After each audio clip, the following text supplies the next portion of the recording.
The cold that night wasn't normal. It wasn't just winter cold. It was the kind that crawled into your bones and stayed there, the kind that made your breath hurt and your fingers stop listening to your brain. Evelyn Carter was sitting on the curb, right outside her own house. Not inside, not on the porch. Outside. Her thin coat hung open, one sleeve twisted awkwardly like she'd been pulled or pushed in a hurry. Her hands were bare, red, trembling, clutching a small grocery bag with only 2 items inside, a loaf of bread and a can of soup. The bag was ripped at the bottom, sagging like it might give up at any second. Snow flurries drifted down slowly, landing on her gray hair and melting into her skin. The porch light was on. That was the cruelest part. The light was on. The house was warm, and the door was locked. From the inside, Evelyn didn't knock anymore.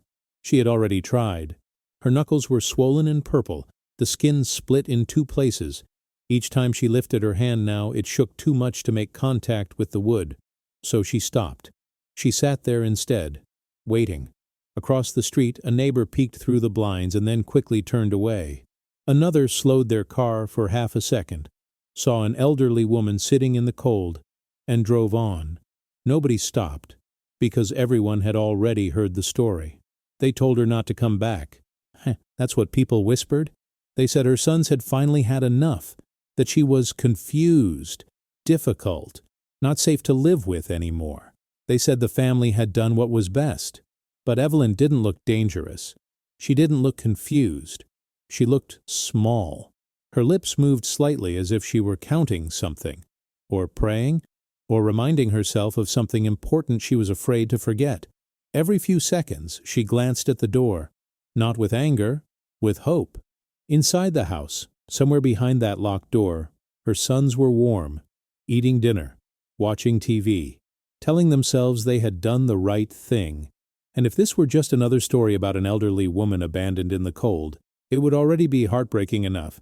But this story doesn't end here, because there was one detail no one noticed that night. Something so small, so easy to miss, that it sat right there, with her in the snow. Something that would later force everyone, her sons, the neighbors, the authorities, and an entire community, to face a truth far more disturbing than abandonment. Evelyn shifted slightly, trying to ease the pain in her hip. As she did, the grocery bag tipped over. The can of soup rolled onto the concrete and stopped near her shoe. The label was torn, but written on the metal, in shaky blue ink, were 3 words. Words that didn't belong there. Words that would change everything. At that moment, Evelyn didn't know anyone would ever read them. She didn't know that within days, the story everyone believed would begin to collapse. She didn't know that her silence was not weakness, but protection. And she didn't know that the sons who told her, "Don't come back," were about to be exposed by the very thing they thought didn't matter anymore, her past. If stories like this matter to you, stories about family, truth, and the quiet strength of those the world forgets, take a second to like this video and subscribe. It helps these voices be heard. And before we go on, tell me in the comments, what city are you watching from tonight? Because what happened next didn't start with anger. It started with a memory and a promise Evelyn made decades ago. A promise she never broke, even when everything was taken from her. But no one else knew that yet. Evelyn Carter had never liked the cold. Even as a child growing up in a small town in Ohio, she used to say that cold made people forget each other. Heat brought neighbors out onto porches. Cold pushed everyone behind locked doors. Still, she learned early how to endure it. Evelyn was born in 1948, the second of 4 daughters, in a narrow house with creaking floors and thin walls. Her father worked long hours at a steel plant just outside town. Her mother cleaned houses for families who never learned her name. They didn't have much, but they had rules. One rule above all. Her father used to say it every Sunday morning while tying his boots. "You don't leave family outside. Not in the cold. Not ever." He said it like a law of nature, like gravity, like something that didn't need explaining. Evelyn carried that sentence with her whole life. She married young, too young, some people said. Her husband, Thomas Carter, was quiet and steady, the kind of man who fixed things instead of talking about them. They built their life slowly, one paycheck at a time, one repair, one sacrifice. They had 2 sons. Mark was the older one, serious, ambitious, always watching what other families had that he didn't. Daniel was softer, more observant, the kind of boy who asked questions no one wanted to answer. Evelyn worked nights at a nursing home for nearly 20 years. She bathed strangers, fed them, held their hands when families stopped visiting. She learned what abandonment looked like long before it ever found her. Every morning, no matter how tired she was, she packed lunches. Every birthday, every school play, every scraped knee, she showed up. When Thomas died suddenly of a heart attack at 56, Evelyn didn't fall apart. She didn't have the luxury. She picked up extra shifts. She paid off the house. She made sure her sons went to college, even when it meant she wore the same coat for 15 winters. That coat would come back later. But back then, it was just part of her. Evelyn never talked about sacrifices. She believed love wasn't something you announced. It was something you proved quietly. And for years, her sons believed that was just the way things were. When Mark got a job in Chicago, Evelyn cried in the bathroom where he couldn't see her. When Daniel married and moved 3 states away, she mailed handwritten letters every month, even after text messages replaced them. Her house stayed the same porch, same light, same table where 3 chairs were pushed in, and one was always left slightly out just in case. That detail mattered to her. Years passed. Knees stiffened. Hands shook a little when she held a pen. But Evelyn stayed sharp, organized, careful. She kept receipts in envelopes labeled by year. Medical papers clipped neatly together. Insurance documents in a shoebox under her bed. And tucked inside her purse, always, was a folded piece of paper with emergency numbers written in her own handwriting. She trusted preparation more than people, because she had learned something else at the nursing home. People don't always become cruel overnight. Sometimes they just slowly stop showing up. At first it was small. Missed calls, shorter visits. "Mom, I'll call you back." Then excuses. Then silence. Mark started handling her finances to help. Daniel agreed it made sense. Evelyn hesitated, but she trusted her sons. She had raised them to be responsible. She signed the papers. She didn't read all of them. That decision would echo later. Still, she kept her values. Every winter she cooked extra soup and froze it. She left a porch light on every night, not for herself, but because her father's voice still lived in her head. You don't leave family outside. And yet, somehow, that was exactly where she ended up. But before that night, before the curb, the snow, the locked door, there was a moment that should have warned her. A small moment. The grocery store receipt. It was an ordinary afternoon. Evelyn had taken the bus to the local market, same one she'd used for years. She bought bread, soup, and tea. At the register, the cashier frowned. "Ma'am, your card was declined." Evelyn smiled politely. "That's strange. Could you try again?" Declined again. A line formed behind her. People shifted, sighed. Evelyn felt something tighten in her chest. Not panic, but confusion. She paid with cash instead. She had always kept a little just in case. At home she checked her bank statement. Something didn't add up. Money was missing. Not large amounts. Just enough to notice if you were careful. She circled the numbers with a pen. She didn't call her sons. Not yet. Instead she wrote herself a note. Blue ink. Shaky handwriting. Check statements. Don't forget. She folded the paper and slipped it into her purse. That same purse would be with her on the night she was locked out. Evelyn believed in handling problems quietly. She believed in giving people the benefit of the doubt. That belief would cost her. As winter approached, her sons visited less. When they did come, they talked over her, made decisions without asking. They said things like, "This is for your own good," and "You don't remember things the way you used to." Evelyn remembered everything. She remembered her father's boots, her husband's hands, the promise she made to herself when Thomas died, that her sons would never feel alone in the world. She didn't know they had already decided she was. The night she was told not to come back started with something small, a misunderstanding, they said. a safety concern. She had gone for a walk and forgotten her phone. When she returned, the locks had been changed. They spoke to her through the door. "Mom, you need help. This isn't working anymore. You can't stay here tonight." She thought it was temporary. She thought they'd open the door. Instead, they told her to leave. "Don't come back." That phrase echoed louder than the cold. Evelyn didn't argue. She never had. She sat down. She waited. And as the snow settled on her coat, she reached into her grocery bag, took out the can of soup, and wrote those 3 words with a borrowed pen from a passerby who never stopped long enough to ask why. She wrote slowly, carefully, because if she didn't survive the night, she needed the truth to survive her. And somewhere inside that house, behind the locked door and warm walls, her sons still believed they were in control.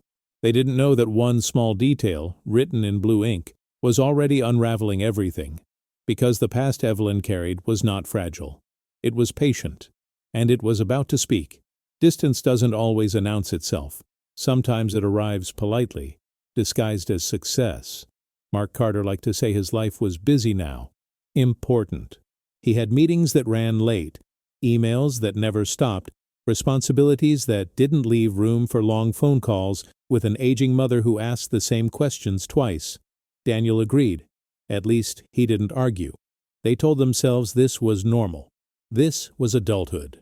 This was what happened when parents grew old and children moved forward. They didn't call it abandonment. They called it efficiency. At first the distance was measured in days, then weeks, then months. When Evelyn called, Mark often let it go to voicemail. Daniel texted, instead of speaking, "Love you, Mom. Talk soon." Everything's handled. Handled by whom was never clear. Evelyn noticed the shift long before she understood it. Conversations became shorter. Decisions were made before she even knew a decision was needed. Her sons spoke to each other more than they spoke to her. When she tried to ask questions, she was gently redirected. "Don't worry about that. We've got it covered. You should rest." Rest, she learned, was another word for silence. The house that once felt alive now echoed. The porch lights stayed on, but no one arrived. Mail piled up before she noticed. Appointments were scheduled without her input, and then there were the comments. Subtle, rehearsed, always delivered with concern. "You already told me that, Mom? That's not how it happened. Are you sure you remember?" Each time Evelyn smiled and let it go. She had cared for too many elderly patients to miss what was happening. She had watched families rewrite history to make their own choices easier. She just never believed her sons would do it to her. The guilt came later. It arrived quietly. At night, when the house was dark, and the silence grew louder. Evelyn replayed moments from the past, wondering if she had failed somewhere along the way. Had she worked too much? Had she been too strict? Had she raised them to value success over people? She tried to correct course. She cooked meals when they visited, even if they didn't stay long enough to eat. She apologized for things she didn't fully understand. She thanked them excessively for basic kindness. She thought if she became easier, she would become necessary again. Instead, she became invisible. Mark took full control of the finances after a small mix-up with a utility bill. Daniel signed off remotely. Evelyn didn't protest. She trusted them. She had taught them to be responsible. What she didn't realize was how quickly responsibility can turn into control. Bills were paid late, then not at all. Notices arrived with unfamiliar signatures. When she asked, Mark explained everything in a calm voice that left no room for follow-up questions. "It's complicated, Mom. You wouldn't want to deal with this. I'll explain later." Later never came. Her bank card stopped working entirely one afternoon. That was the day of the grocery store receipt, the day she circled the missing amounts and felt the first sharp edge of fear. She still didn't accuse anyone. She wrote notes instead. Check statements. Ask Mark. Don't forget. The notes multiplied, slipped into drawers, folded into books, hidden where only she would look. That habit, documenting quietly, was something she learned at the nursing home. When patients complained and no one listened, the only thing that ever mattered was proof. Evelyn never imagined she'd need proof against her own children. The final separation didn't happen all at once. It was built piece by piece, conversation by conversation, Concern layered over control. Mark suggested she stop driving. Daniel agreed it was safer. They sold her car. Mark suggested she stop handling mail. Daniel said it reduced stress. They changed the address for billing. Mark suggested she shouldn't be alone as much. Daniel said maybe assisted care was best. Evelyn said she wasn't ready. They smiled. They said, "We'll see." That phrase haunted her, because "we'll see" didn't include her. The neighbors noticed changes, too. Evelyn stopped attending church regularly. She stopped hosting Sunday lunches. She walked slower, eyes always scanning, as if checking for something missing. When asked, she brushed it off. "My boys are busy." She never spoke badly of them. Even as the house stopped feeling like hers, the night everything broke, Evelyn had gone out earlier than usual. She needed groceries. She needed air. She needed to feel capable of something. She left a note on the counter. "Went to store, back soon." Her handwriting wobbled, but the message was clear. When she returned, the key didn't work. She tried again, and again. Inside, voices stopped. She knocked gently at first, then harder. Mark's voice came through the door. Calm, controlled. "Mom, this isn't a good time." She laughed nervously. "I just went to the store." Daniel joined in, quieter, hesitant. "We talked about this." "About what?"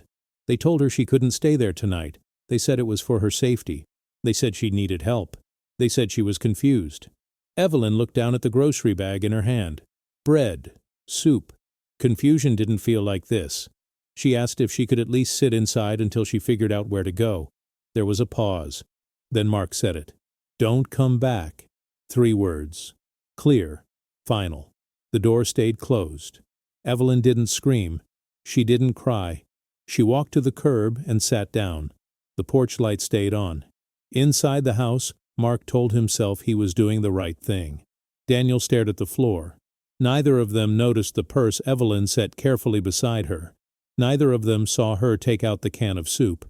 Neither of them knew she was writing something that would not let this story end quietly. Because while distance had made them careless, it had made Evelyn precise. She wrote those words slowly, hands shaking from the cold. Not out of anger, out of clarity. And as the night deepened, as the cold settled into her bones, the truth began its long walk back toward the door that had shut her out. But her son still believed silence would protect them. They were wrong. Cruelty doesn't always raise its voice. Sometimes it speaks softly, with spreadsheets and calm explanations. Mark Carter had learned early how to sound reasonable. In meetings, people trusted him. He didn't rush. He didn't raise his voice. He framed decisions as necessities, not choices. He used that same tone with his mother. And Daniel, sitting beside him, often mistook that tone for wisdom. Mark had always been the planner, the one who saw life as a series of problems waiting to be solved. When their father died, Mark stepped into the role of decision-maker without asking. Daniel let him. Evelyn allowed it. At first, Mark's help felt comforting. He organized bills, set reminders, took over calls Evelyn found exhausting. He told himself he was protecting her. But protection, when unchecked, can turn into possession. Mark began to see his mother not as a person, but as a liability. Her house was an asset. Her savings were resources. Her unpredictability was a risk. And risk in Mark's world had to be managed. He justified every step logically. She forgets things. She could fall. She shouldn't handle money anymore. Each sentence sounded responsible on its own. Together, they formed a cage.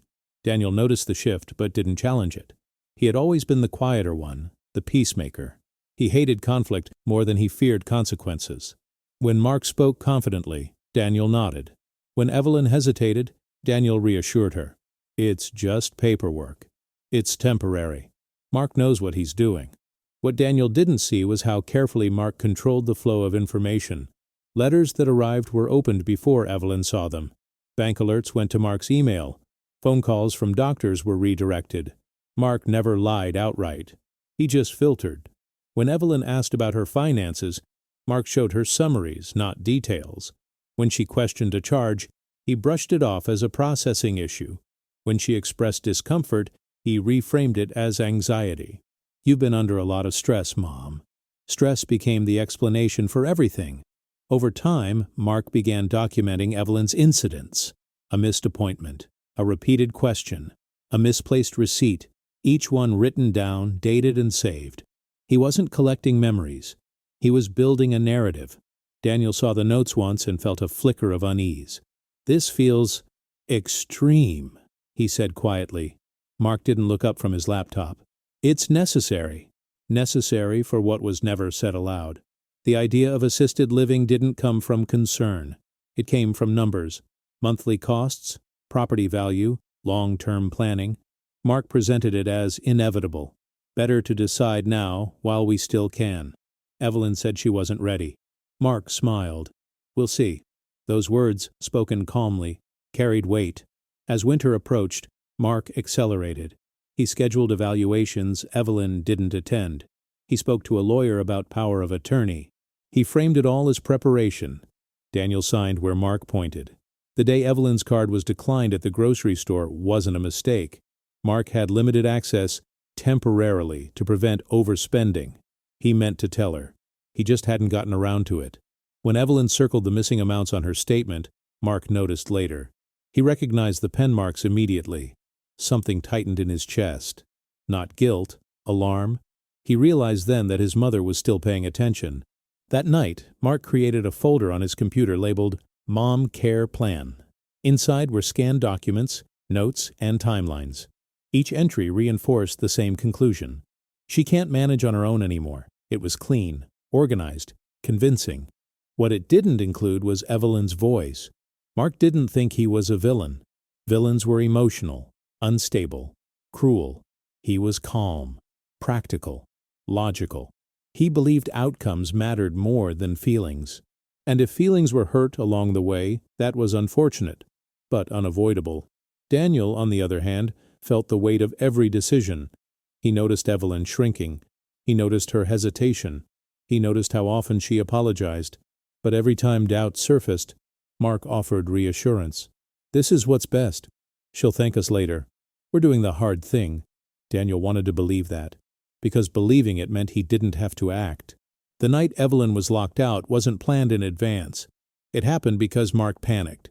Earlier that day, he had received a call from the bank, a question about an old account Evelyn still technically controlled. A loose end. When Evelyn left the house to go to the store, Mark saw an opportunity. He told Daniel they needed to talk. He changed the locks temporarily. He framed it as a test. If she comes back confused, we'll know. That was the logic. When Evelyn returned and the key didn't work, Mark felt a rush of certainty. This proves it, he thought. When she knocked, his voice stayed calm. When she asked to come inside, he hesitated. Daniel looked at him then, just for a second. And in that second, Daniel could have stopped it. He didn't. When Mark said, "Don't come back," Daniel felt something break inside him. But he said nothing. He told himself it was temporary. He told himself someone would help her. He told himself this was necessary. Evelyn, sitting on the curb, felt none of Mark's logic. She felt cold. She felt confusion. Not about where she was, but about how love had turned into exclusion. She reached into her purse and pulled out the folded note. Check statements. Don't forget. She unfolded it slowly. Then she did something Mark never anticipated. She documented. With the borrowed pen, she wrote on the can of soup. Not accusations. Not insults. Just facts. Dates. Amounts. Initials. Enough to raise questions. Enough to survive scrutiny. She tucked the can back into the bag and closed it carefully. She wasn't planning revenge. She was preserving truth. Inside the house, Mark sat at the kitchen table, laptop open, documents neatly arranged. He believed the story was over, that the hardest part was done. He didn't know that the narrative he had built so carefully had one fatal flaw. It underestimated Evelyn, and it underestimated the power of quiet proof. Because while Mark controlled systems, Evelyn understood something deeper. Truth doesn't need volume, it needs time. And time was about to catch up with him. The call came 2 days later. It wasn't from the police. It wasn't from a hospital. It was from a number Daniel almost didn't recognize. A neighbor. Mrs. Helen Whitmore lived across the street from Evelyn's house. She was in her early 80s, sharp-tongued, observant. The kind of woman who noticed when curtains moved and cars stayed parked too long. Daniel had met her years earlier, once, during a hurried holiday visit. He barely remembered her face, but he remembered her voice the moment she spoke. "Daniel," she said, without greeting, "your mother was outside all night." Daniel felt the room tilt. "What do you mean, outside?" "She was sitting on the curb," Helen continued, "in the snow. I saw her around midnight, and again at 6 in the morning." Daniel stood up so fast his chair scraped loudly against the floor. "Is she okay?" There was a pause. "She's alive," Helen said. "That's all I know." Daniel didn't ask how Helen had his number. He didn't ask why no one had called sooner. He didn't ask how this had happened. He already knew. Mark was at work when Daniel tried calling. Straight to voicemail. Daniel left a message he didn't recognize as his own voice. "What did you do?" He didn't wait for a response. He booked the earliest flight he could find, packed without folding, threw his phone charger into his bag, and forgot socks. On the drive to the airport, fragments of memory crashed into him. Evelyn tying his shoelaces. Evelyn sitting in the audience, clapping too loud. Evelyn saying, "Call me when you land," and the sound of her voice through the door. Calm, confused, still trusting. Daniel didn't know what he was going to say when he saw her. He only knew he had to see her. The flight felt endless. He stared out the window, jaw clenched, replaying the moment he had stood silent beside his brother. That silence now felt heavier than any word. When Daniel landed, snow was falling again. The city looked smaller than he remembered, quieter. He rented a car and drove straight to the house. The porch light was still on. The house looked unchanged, neat, controlled, peaceful. Too peaceful. Daniel parked across the street. Helen was waiting. She stepped outside as soon as she saw him, coat buttoned up tight, eyes sharp. "You should have come sooner," she said. Daniel nodded. "I know." She gestured toward the curb. That's where she was. Daniel walked slowly, as if afraid the ground might give way. "There were neighbors watching," Helen continued. "Nobody did anything. They said it was a family matter." Daniel swallowed. "She didn't cry," Helen said. "That's what bothered me most." Daniel closed his eyes. Helen reached into her coat pocket and pulled something out. This fell out of her bag when she stood up. She handed him a folded piece of paper. Daniel recognized the handwriting immediately. "Check statements. Don't forget." His hands shook. "She didn't ask for help," Helen said. "She just kept saying, 'I'll be fine.'" Daniel felt a wave of shame rise so fast it made him nauseous. "Where is she now?" he asked. "She went to the shelter for the night," Helen said. "They took her in after a volunteer recognized her from church years ago." Daniel exhaled sharply. A shelter. The word landed hard. Helen studied his face. "You didn't know," she said. It wasn't a question. Daniel didn't answer. Inside the house, Mark's laptop sat open on the dining table, just where he'd left it. The screen glowed softly, a spreadsheet frozen mid-cell. Daniel stood there, staring at it. Rows, columns, dates, care plan. The phrase made his stomach twist. He clicked. Folders opened, documents stacked neatly, notes labeled with times and observations. Daniel scrolled and scrolled. The narrative was clear. Evelyn was unstable. Evelyn was declining. Evelyn needed intervention. What wasn't there were her notes, her explanations, her perspective. Daniel noticed something else. Transactions. He pulled up bank statements, compared dates, cross-checked. Money moved between accounts. Not illegal, not obvious, but frequent. Too frequent. Daniel felt a cold realization settle in. This wasn't just about care. This was about control. Mark's voice echoed in his head. "It's complicated," Daniel whispered. "No, it's deliberate." The front door opened. Mark froze when he saw Daniel standing there. "What are you doing here?" Mark asked, voice steady. Daniel turned slowly. "You locked her out." Mark's jaw tightened. "She wasn't safe. She was freezing," Daniel said. "On the curb." Mark exhaled. "You're emotional." "This is bigger than—" "Did you move her money?" Daniel interrupted. Mark didn't answer immediately. That pause was enough. Daniel stepped back. "I'm going to get her," he said. Mark's tone hardened. "You'll ruin everything." Daniel met his eyes. You already did. The shelter was quiet. Clean, smelled faintly of soup and disinfectant. Evelyn sat on a metal chair near the wall, hands folded in her lap, coat wrapped tightly around her. She looked smaller than Daniel remembered, but when she looked up and saw him, her eyes cleared instantly. "Danny?" she said. Daniel crossed the room in 3 steps and knelt in front of her. "I'm here," he said. She touched his face gently, as if checking if he was real. "You look tired," she said. Daniel laughed softly and cried at the same time. "I'm sorry," he said. "I should have come sooner." Evelyn shook her head. "You came when you could." She didn't accuse him. She didn't mention the cold. She reached into her bag. "I need you to hold on to this," she said, pulling out the can of soup. Daniel frowned. "Why?"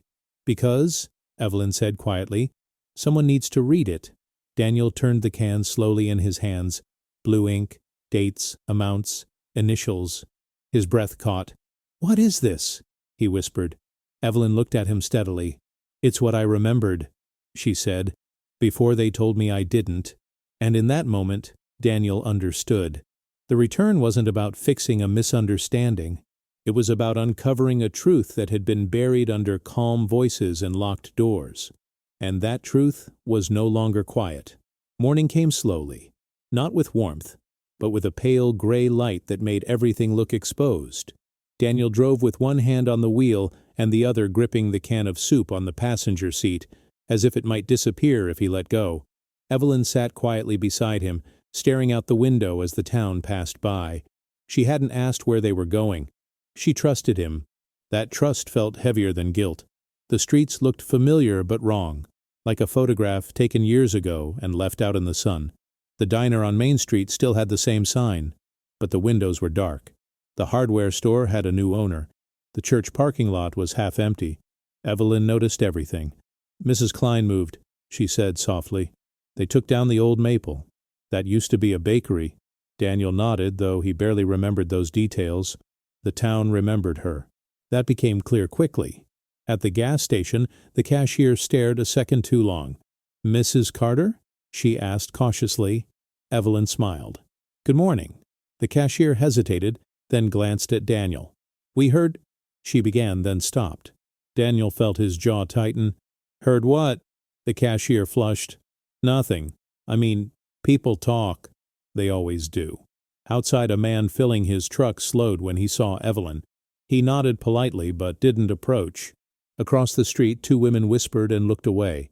The town had already decided this was a family matter, but it had also decided something was wrong. They stopped at the diner. Daniel wasn't sure why. Maybe because it was the last place that felt normal. Inside, the smell of coffee and fried eggs hung in the air. A few regulars sat scattered at tables, conversations low. When Evelyn stepped in, the room shifted. Not dramatically, just enough to notice. A waitress recognized her immediately. "Oh my goodness," she said. "Evelyn?" Evelyn smiled again. "Hello, sweetheart." The waitress looked between Evelyn and Daniel. We heard you moved." Daniel's stomach dropped. "No," he said. She didn't. The waitress pressed her lips together. "Your son said—" Daniel held up a hand. "What did they say?" The waitress hesitated, then spoke quietly. That she wasn't well. That it was best not to bother her. Evelyn looked down at her hands. Daniel felt something harden in his chest. They took a booth near the window. Coffee arrived without being ordered. So did toast. The town was watching, pretending not to. Evelyn wrapped her hands around the mug, letting the warmth soak in. "I didn't want anyone upset," she said softly. "That's why I didn't say anything." Daniel leaned forward. "Mom, people already are." She looked at him. "I know." After breakfast, Daniel insisted on stopping by the pharmacy. Evelyn needed her medication. Inside, the pharmacist frowned at the computer screen. "This prescription was canceled," he said. Daniel felt the room tilt again. "Canceled by who?" The pharmacist glanced at the name.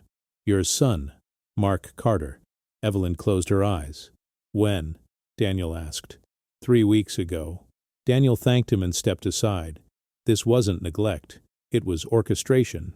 Outside, Evelyn leaned against the brick wall, breathing slowly. "I didn't want to think badly of them," she said. "That's why I wrote things down instead." Daniel held up the can. This? Evelyn nodded. Dates, times, when money moved, when appointments disappeared, when my name stopped being mine. Daniel swallowed.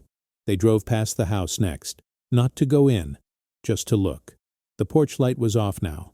The windows were closed, curtains drawn. It looked like a house trying not to be seen. A neighbor stood outside, shoveling snow. He paused when he saw Evelyn. "Morning," he said. Evelyn nodded politely. The man cleared his throat. "I saw you the other night."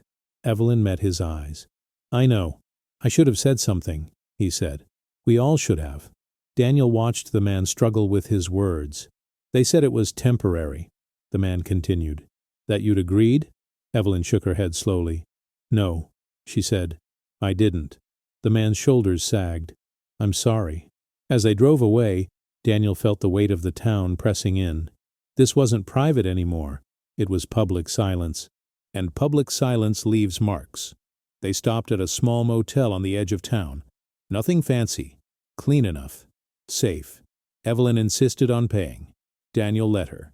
Inside the room, she unpacked carefully, folding her coat, placing the can of soup on the nightstand like it was fragile. Daniel sat on the bed and finally let himself breathe. "We're going to fix this," he said. Evelyn didn't answer right away.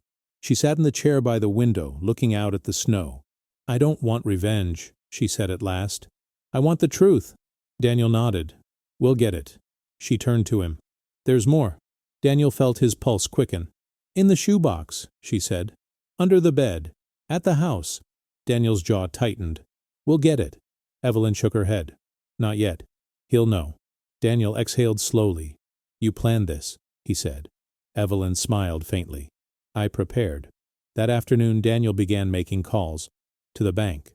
To the pharmacy. To the county office. Each call peeled back another layer. Power of attorney filed without full disclosure. Address changes authorized without consent. Medical proxies reassigned. All legal. All questionable. By evening, Daniel understood something important. Mark hadn't just pushed Evelyn out. He had erased her. And erasing someone leaves evidence. Daniel's phone buzzed. Mark. Daniel let it ring. Then buzz again. And again. Outside the motel, snow began falling harder. Evelyn watched it quietly. "I used to love nights like this," she said, "when the house felt full, even if it was quiet." Daniel looked at her. "It will again." She met his eyes. "Only if the truth comes with it." Daniel glanced at the can of soup on the nightstand. Blue ink, shaky letters, unmistakable. The town had seen enough to whisper. Soon it would be forced to listen, because what Mark had done didn't just affect his mother. It affected everyone who chose not to see. And the next step would make it impossible to look away. The cold returned that night, not the sharp kind that bites immediately, but the slow, damp cold that seeps into walls and settles in corners. The kind that makes places feel abandoned, even when they're not. Daniel stood across the street from the house, not inside, not knocking, just watching. The porch light was on again. That detail made his chest tighten. Evelyn sat in the car, engine running, heater on low. She hadn't wanted to come, but she needed to see it, needed to confirm what her body already knew. "This is where it happened," she said softly. Daniel nodded. They watched the front door open. Mark stepped out first, bundled in a heavy coat. He looked irritated, not worried. He scanned the street, then spoke to someone behind him. A second later, Daniel saw her. A woman in a county-issued jacket, clipboard tucked under her arm, practical shoes, neutral expression, an administrator. Mark gestured toward the sidewalk, toward the curb. Daniel felt his stomach drop. The woman nodded, writing something down. Evelyn's breath caught. "They're documenting," she whispered. Daniel clenched the steering wheel. This wasn't about care. This was about record. They stepped back as a car pulled up behind them. Then another. Neighbors, drawn by instinct, by unease. The woman in the jacket walked to the curb and pointed. Mark nodded again. Daniel realized then what was happening. They were recreating the scene, not to understand it, to justify it. Daniel opened the car door. Evelyn grabbed his sleeve. "Wait!" He turned to her. "Let them see," she said. Her voice didn't shake. They need to see it with their own eyes. Daniel sat back, heart pounding. Across the street, the administrator knelt briefly, touching the concrete. She winced. Cold. She looked up at Mark. "You said she refused assistance," the woman said. Mark nodded. "She wouldn't come inside." Daniel heard it clearly now. The lie wasn't loud. It was smooth. A man from 2 houses down stepped forward. "That's not how it looked," he said. Mark turned. "Excuse me?" "She was sitting there," the man continued. "Quiet. Not yelling. Just waiting." The administrator paused, pen hovering. Another neighbor spoke up. "She asked if she could warm up." Mark's jaw tightened. Daniel felt something shift. Evelyn opened the car door and stepped out. The sound cut through the murmurs. Everyone froze. Mark turned slowly. "Mom?" he said, forcing surprise. Evelyn crossed the street carefully, leaning on Daniel's arm. She stopped at the curb, right where she had sat, right where the cold had pressed into her bones. "This is where you left me," she said. Her voice was calm. The administrator looked between them. "Ma'am, is that true?" Evelyn nodded. "Yes." Mark stepped forward. "She's confused. She doesn't—" "I remember," Evelyn said. She reached into her purse, pulled out the can of soup. The blue ink stood out sharply under the porch light. "What's that?" the administrator asked. Evelyn held it out. "Read it." The woman hesitated, then took it. Her expression changed as she read.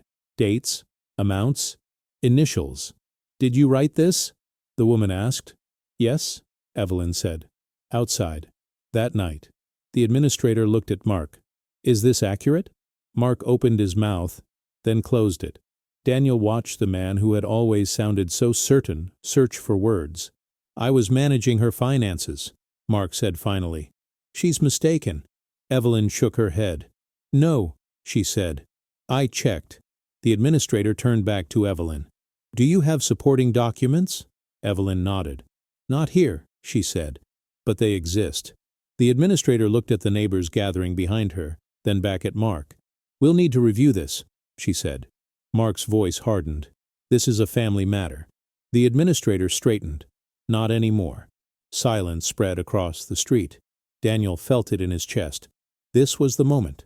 Not dramatic, not loud, but irreversible. Evelyn sat down slowly on the curb. Not because she was weak, because she was deliberate. "This is where I waited," she said. "I waited because I believed family opens doors." She looked up at Mark. "You taught me to trust you," she said. "I did." Mark didn't respond. The administrator cleared her throat. "Ma'am," she said to Evelyn, "you shouldn't have been outside." Evelyn nodded. "I know. You could have been hurt." "Yes." "Why didn't you call for help?" Evelyn looked at her steadily. "Because I didn't want them arrested," she said. "I wanted them honest." The administrator swallowed.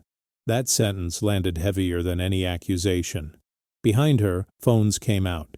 Not to film, just to hold. People wanted proof they were really seeing this. Daniel felt his phone vibrate. A message from the bank. Another account flagged. Evelyn leaned slightly toward him. "The shoebox," she whispered. Daniel nodded. The administrator handed the can back to Evelyn carefully, like it was evidence. "Ma'am," she said, "I'll need to make a report." Evelyn nodded again. "Good," she said. "Write everything." Mark stepped back toward the door. Daniel saw it then. Fear. Not fear of punishment. Fear of exposure. Inside the house, the warmth glowed through the windows. Outside, truth settled into the concrete. A neighbor stepped forward and placed a blanket around Evelyn's shoulders. Someone else brought a chair. Small gestures. Too late. But real. Evelyn looked around at the faces. "I didn't ask for this," she said.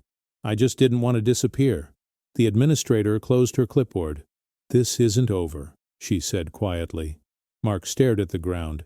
The narrative he had built, carefully, logically, was cracking. Not because of shouting. Because of a woman who sat where she'd been left, holding proof written in blue ink. Daniel helped Evelyn stand. As they walked back to the car, the porch light flickered once, then went out.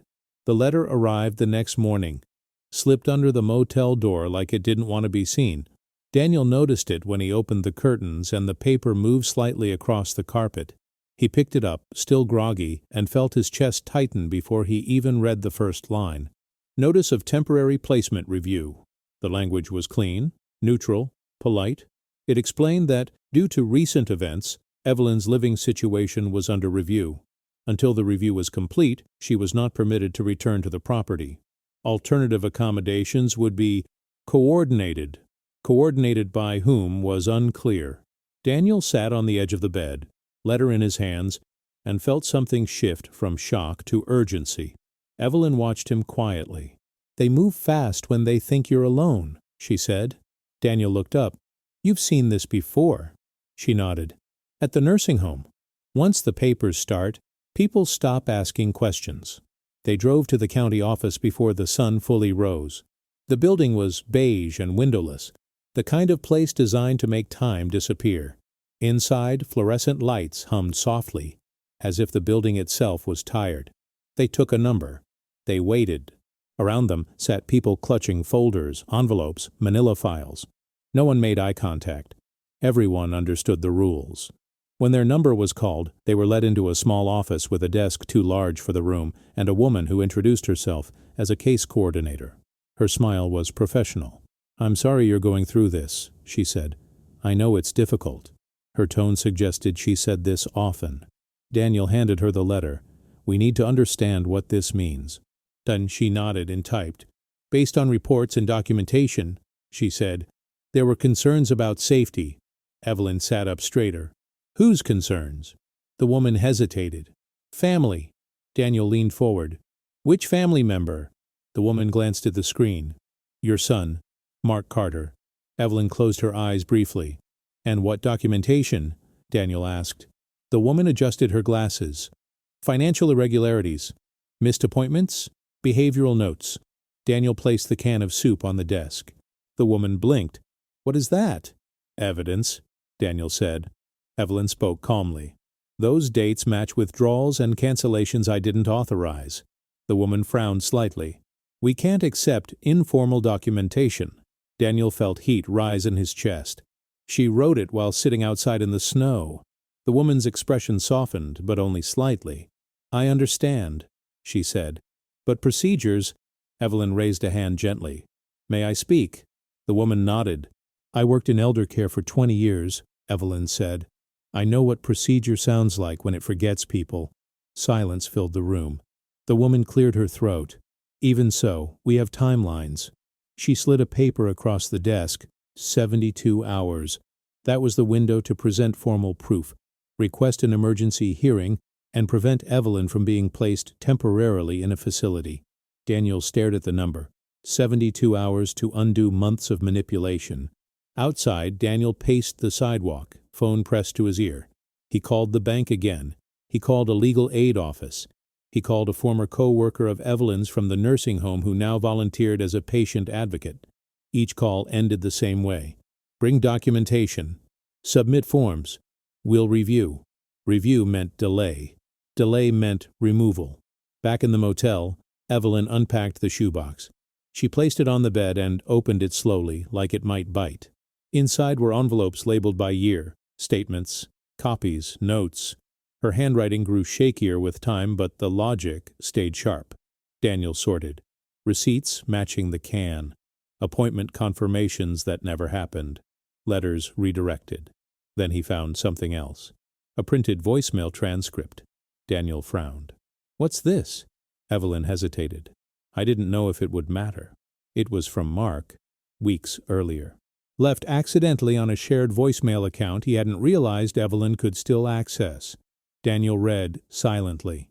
"Once it's documented, they won't question it. We just need to be consistent." Daniel's hands trembled. This wasn't neglect.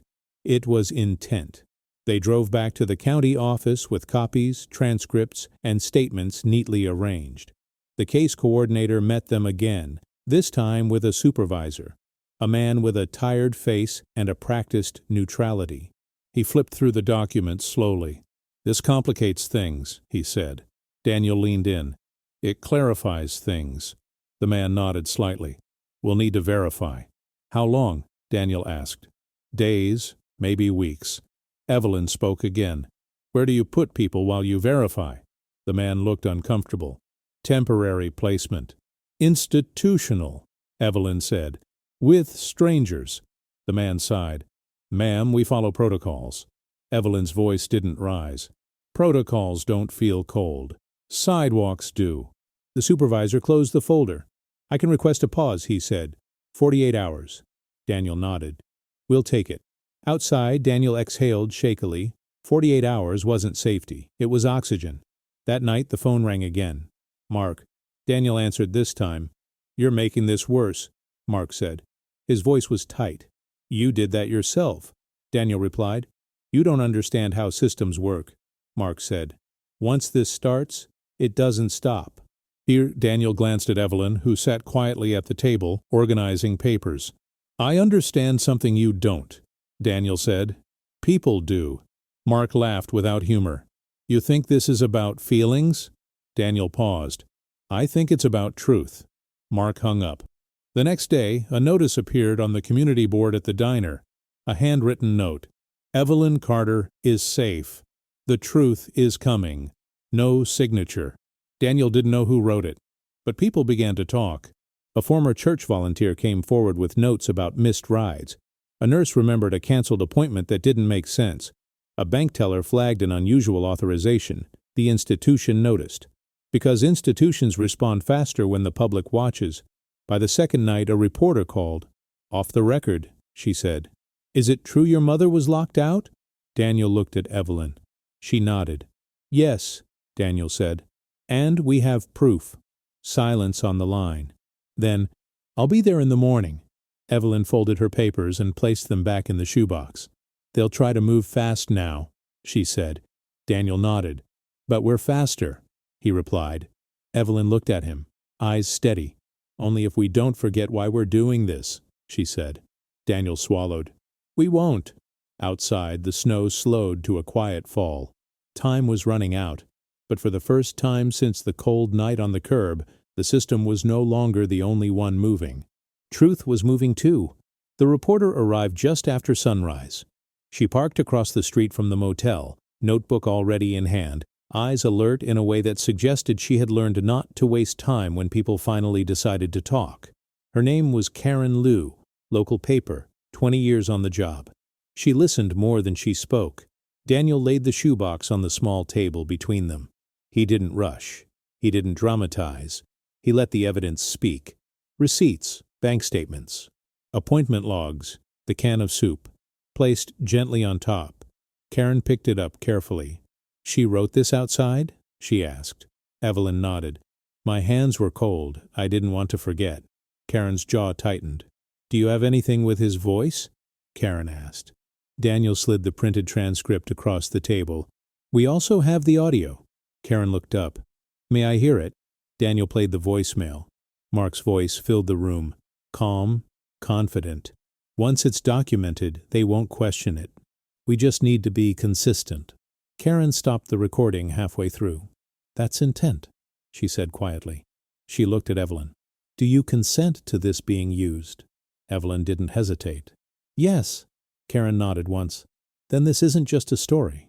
It's a record. By noon, phones started ringing. The county office called first, then the bank, then a legal advocacy group Karen had alerted. The system, once slow, suddenly found urgency. A formal hearing was scheduled for the following morning. Mark found out when the article went live online. The headline was careful, not sensational. Elderly woman locked out of home as financial control, questioned by afternoon. It had spread. Mark arrived at the motel unannounced, face tight, movements sharp. You went to the press, he said. Daniel stood between him and Evelyn. We went to the truth, Daniel replied. Mark laughed bitterly. You think this helps her? This destroys everything. Evelyn spoke before Daniel could answer. It destroys what was built on lies, she said. Not everything. Mark turned to her. You don't understand the damage you're causing. Evelyn met his eyes. I understand exactly, she said. I lived it. Mark looked away first. The hearing room was small and crowded. A judge, a clerk, a county representative, an advocate. Karen sat in the back, notebook open. Mark sat stiffly beside his attorney. Evelyn sat straight, hands folded, the can of soup resting in her lap. Daniel presented the documents methodically. Dates matched withdrawals, cancellations matched appointments. The voicemail matched the timeline. Mark's attorney argued necessity, safety, concern. The judge listened. Then the voicemail played. The room went still. "That doesn't sound like confusion," the judge said. "It sounds like planning." Mark's attorney tried to redirect. The judge raised a hand. "I'm issuing an immediate stay," the judge said. "Ms. Carter is not to be placed anywhere without her consent. Control over her finances is suspended pending review." Mark's shoulders slumped slightly. Evelyn didn't smile. Outside, reporters gathered. Karen approached Evelyn carefully. "What do you want people to know?" she asked. Evelyn thought for a moment. "That getting old doesn't mean disappearing," she said, "and love isn't control." The next day, neighbors came by the motel. One brought soup. Another brought blankets. Someone brought flowers. The town, once quiet, now leaned in. The bank froze accounts. The county opened an investigation. Mark's employer requested a meeting. Daniel sat with Evelyn that evening, motel lamp casting a soft glow. "Are you okay?" he asked. Evelyn nodded slowly. "I am now." She reached into her purse and took out the folded note. "Check statements. Don't forget." She handed it to Daniel. "You remembered?" he said. "I had to," she replied. "If I didn't, someone else would remember for me." Mark didn't call again. Instead, his attorney did. Then his employer. The consequences moved quietly, but steadily. A week later, Evelyn returned home. The locks were changed again, this time with her permission. Neighbors stood on their porches as she walked up the steps. Someone turned the porch light on. Evelyn paused and touched the switch herself. Inside, the house smelled stale but familiar. She opened the shoebox and placed it back under the bed. The can of soup went into the pantry, not as evidence anymore, as a reminder. Daniel stood in the doorway, watching her reclaim each room. "This is yours," he said. Evelyn nodded. It always was. But the story wasn't over, because proof doesn't just reveal the past, it reshapes the future, and the next step would require something harder than evidence. It would require confrontation. The meeting was Mark's idea. He framed it as closure, a neutral place. No cameras, no reporters, no raised voices, just family. Daniel almost refused, but Evelyn surprised him. "I'll go," she said. "I don't want the last word to be silence." They chose a small conference room at the public library. Beige walls, one long table, windows that let in winter light without warmth. Mark arrived early. He sat with his hands folded, posture perfect, suit pressed. He looked like a man preparing for a presentation, not an apology.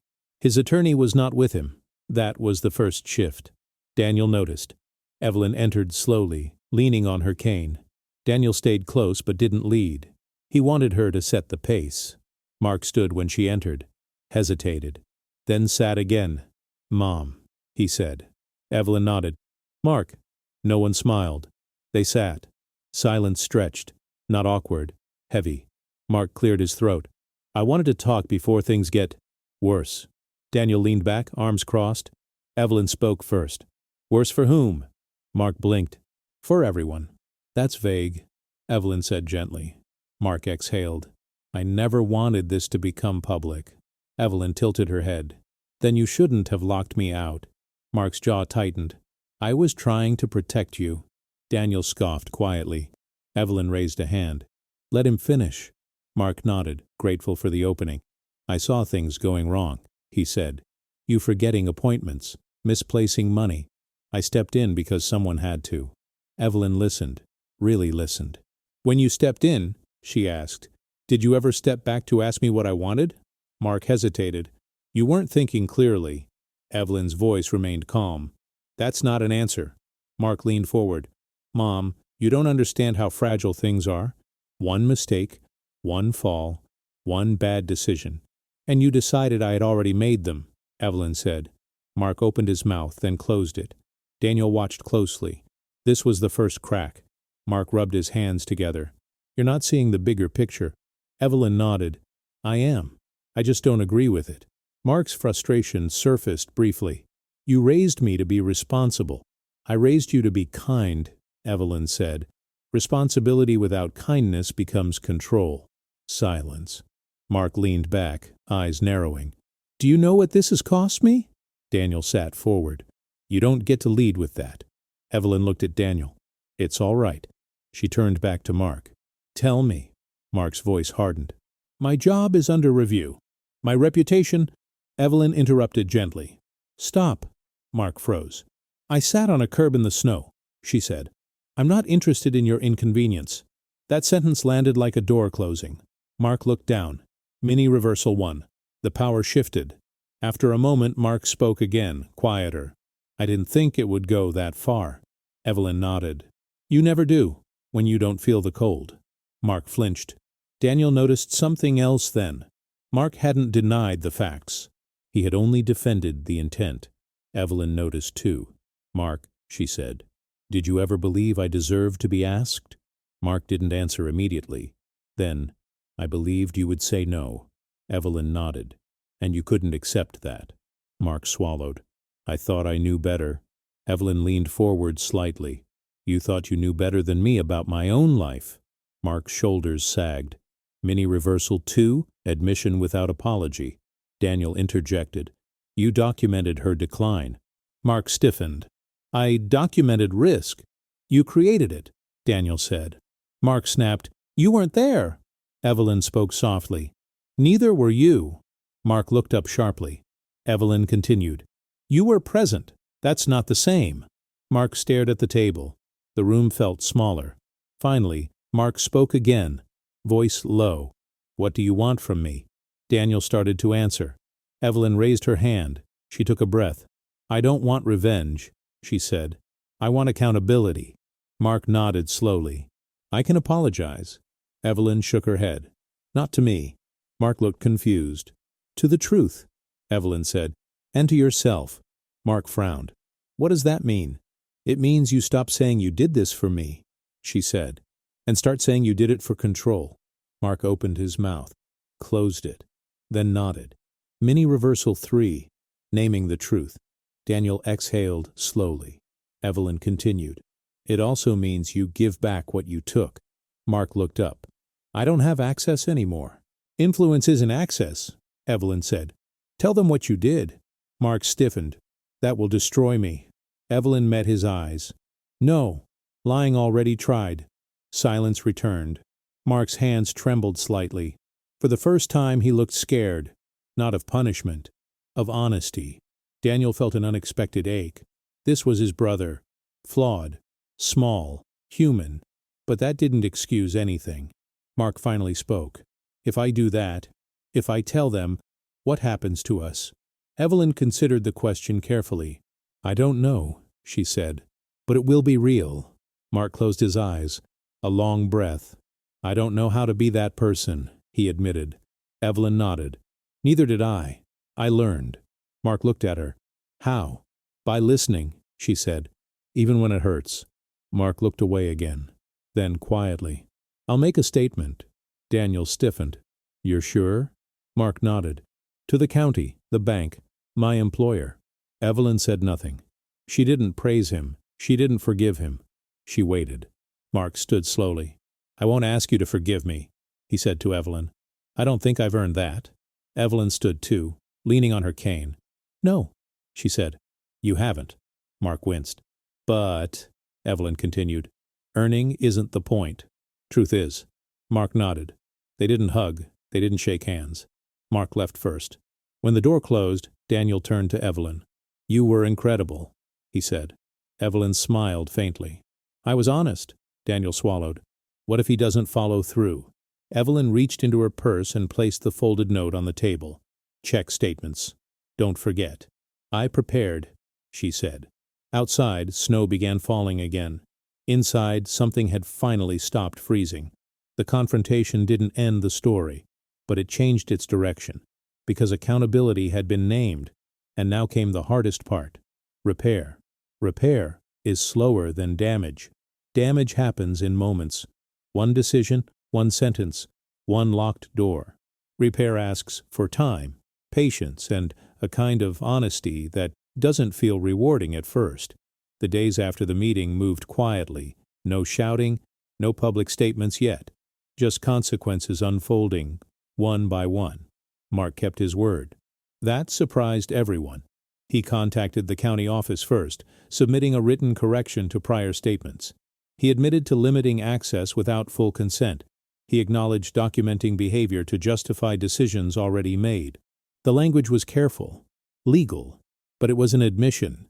Then the bank. Then his employer. Each step stripped away a layer of control he had mistaken for competence. Evelyn didn't attend those meetings. She stayed home. Home felt different now. The first morning back, she woke before dawn out of habit.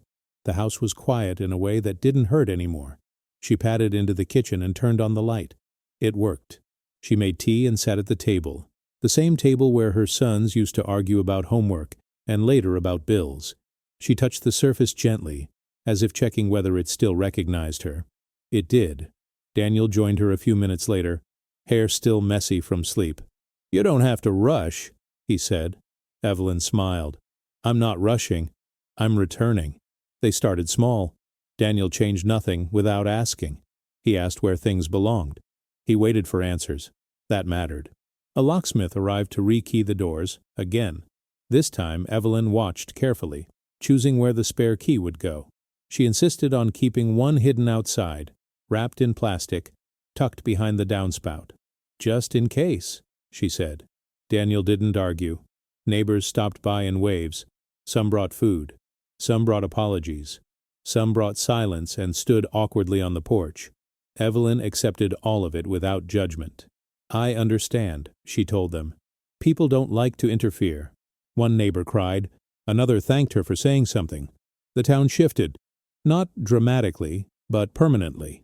The county office reinstated Evelyn's autonomy fully. A patient advocate sat with her, not above her, reviewing documents line by line. Power of attorney was rescinded. Access restored. Accounts audited. Nothing criminal was charged. Evelyn hadn't asked for that. "I don't need punishment," she said. "I need safeguards." So they built them.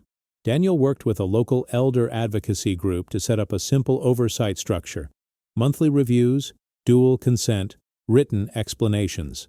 Evelyn signed what she understood. She refused what she didn't. The system adjusted. That part surprised everyone too. Mark's employer placed him on leave, not as punishment but review. He accepted it without protest. He didn't contact Evelyn. Not yet. Daniel noticed the absence. "Do you want him to?" he asked one evening as they folded laundry together. Evelyn paused. "I want him to heal," she said. "That doesn't require my presence right now." Daniel nodded. "Repair doesn't mean reunion. Sometimes it means space." Weeks passed. Winter softened into a hesitant early spring. Snow melted into dirty piles along the streets. Buds appeared on branches that had looked dead for months. Evelyn planted seeds. She knelt in the garden behind the house, soil under her nails, sun on her face. The motion was slow but steady. "I don't know if they'll all grow," she said. "They usually do," Daniel replied. "That's not the same thing," Evelyn said gently. One afternoon a letter arrived. Not typed, handwritten, Mark's handwriting. Daniel placed it on the table and waited. Evelyn read it alone. She didn't cry. She didn't smile. She folded it carefully and placed it in the shoebox. Later, Daniel asked, "Do you want to talk about it?" Evelyn shook her head. "Not yet. Some things don't need immediate processing. They need time." The reporter Karen returned once more. This time, not with a camera crew or notebook, but with a question. "There's interest," she said. "In what comes next?" Evelyn looked at Daniel. Daniel looked at Evelyn. "What do you want to say?" Karen asked. Evelyn thought for a long moment. "I want to say that dignity doesn't retire," she said. "And silence isn't consent." Karen nodded. "That will matter to people." Evelyn smiled faintly. "I hope it helps someone before it happens to them." The article ran a week later. Not about Mark, about systems, about assumptions, about how easily an elderly person can be erased with polite language and enough paperwork. Calls came in, emails, a woman from 3 towns over, a man caring for his mother alone, a nurse who had seen the same pattern too many times. Evelyn read every message. She answered some. Others she held quietly. An idea formed slowly. Not ambition, responsibility. She called a meeting at the library. Not a press conference. A circle. 10 chairs, coffee, cookies. She spoke for 10 minutes. Not about what happened, about what could happen. She shared checklists, questions to ask, signs to notice, the importance of writing things down. Keep your voice, she said, even if it shakes. They listened. More meetings followed, then workshops, then partnerships with the advocacy group. Daniel helped with logistics. He never spoke over her. They named it simply. The Open Door Project. No nonprofit board yet, no fundraising goals, just support, just education, just presence. The porch light stayed on. One evening, months later, Daniel came home to find Evelyn setting the table. 3 plates. He hesitated. Are we expecting someone? Evelyn nodded. Yes. The knock came softly. Daniel opened the door. Mark stood there. He looked thinner, less certain. He held no briefcase, just a small paper bag. Daniel stepped aside. Mark entered slowly. Evelyn stood. They looked at each other. No words at first. Mark swallowed. Thank you for letting me come. Evelyn nodded. Sit. They did. Mark placed the bag on the table and slid it toward her. Inside was a can of soup, the same brand, unmarked. I thought, maybe we could start with something ordinary, he said. Evelyn studied it. Then she reached out and turned it over. Blank. She smiled. That helps, she said. Dinner was quiet. Not tense, just careful. They spoke of small things, weather, the garden, Daniel's work. When Mark stood to leave, he paused. I'm learning, he said. Slowly. Evelyn nodded. That's how it sticks. He left. Evelyn turned off the porch light herself that night. Not because she was afraid, because she was home. Spring arrived fully. Flowers bloomed in the garden. The Open Door Project held its first public event. 50 people attended. Then 80. Evelyn stood at the front, hands steady, voice clear. She told them one sentence. You don't leave family outside. Her father's words, now shared. Daniel watched from the back of the room, heart full in a way that surprised him. Later that evening, Evelyn sat at the table and opened the shoebox one last time. She removed the can of soup with blue ink. She ran her fingers over the words. Then she placed it back and closed the lid. Some things belong to the past, not forgotten, but honored. The final image was simple. Evelyn standing in the doorway at dusk, the house warm behind her, the street quiet, the porch light glowing softly. Rain fell lightly. She didn't flinch. She didn't step back. She stood there, solid, present, unafraid. And if this story stayed with you, if it reminded you of someone, or something you don't want to forget, tell us in the comments what stood out most. And if you want to hear another story like this, one where dignity is reclaimed and truth finds its way home, stay with us. There are more voices waiting to be heard.